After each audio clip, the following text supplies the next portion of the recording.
মাছ মাংস খেতে খেতে অনেক বোর হয়ে গেছে, তাই জন্য আজকে ভাবলাম কি রান্না করা যায়। তো ভাবলাম যে সয়াবিনই রান্নাটা করে নিই। তো এই যে দেখো, আমি সয়াবিনটাকে জলে ভিজিয়ে রেখেছিলাম, গরম জলে। তারপরে আমি ওটাকে ভালো করে ধুয়ে ভালো করে ভেজে নিচ্ছি। লাল লাল করে ভেজে নেওয়ার পরে আমি ওই তেলে আলুগুলো দিয়ে দিয়েছি, আর একটু হলুদ দিয়ে ভালো করে ভেজে নিচ্ছি। আলুগুলোকে লাল লাল করে ভাজবো। ভাজার পরে আলুগুলোকে আমি এবার তুলে নেব। এই যে দেখো, আমার আলুগুলো ভাজা হয়ে গেছে। আমি এবার আলুগুলোকে তুলে নিচ্ছি। তোমাদের বলা হয়নি যে আমার মেয়ে কিন্তু মাছ মাংস অতটা খেতে ভালোবাসে না, ও সোয়াবিনটা খুব বেশি ভালোবাসে খেতে। তাই জন্য আমাকে মাঝে মাঝে বানাতে হয়। বাচ্চাদের ইচ্ছা তো যা করবে খেতে তাই বানিয়ে দিতে হবে।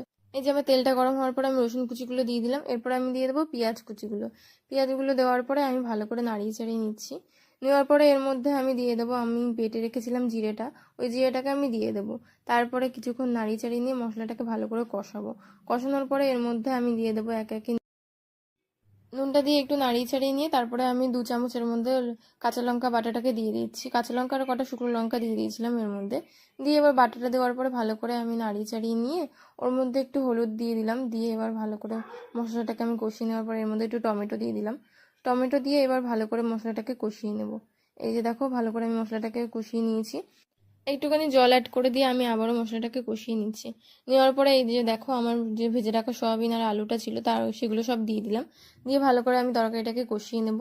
নেওয়ার পরে একটুখানি মশলাটা ভালো মতো সয়াবিন আর আলুর মধ্যে কষানো হয়ে গেলে আমি এর মধ্যে এবার একটু জল দিয়ে দিচ্ছি। এই যে দেখো, জল দিয়ে আমি ভালো করে এবার ঢেকে রাখবো। রাখার পরে দেখো, আমার প্রায় তরকারিটা এবার হয়ে গেছে। এই যে দেখো, আমার তরকারিটা প্রায় হয়ে গেছে। এবার আমি আবার একটুখানি ঢেকে রেখেছি যাতে আলুটা ভালো করে সিদ্ধ হয়ে যায়। এই যে আমার তরকারিটা কমপ্লিট। এরপরে আমি এর মধ্যে একটু গরম মশলা দিয়ে দেবো।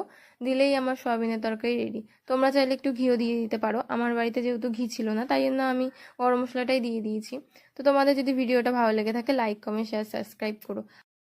তো এরকম নতুন নতুন ভিডিও পাওয়ার জন্য তোমরা চ্যানেলটাকে সাবস্ক্রাইব করে দিও, শঙ্কুলি ব্লগার। তো দেখা হচ্ছে তোমাদের সাথে নেক্সট কোনো ভিডিওতে। আজকের মতো টাটা।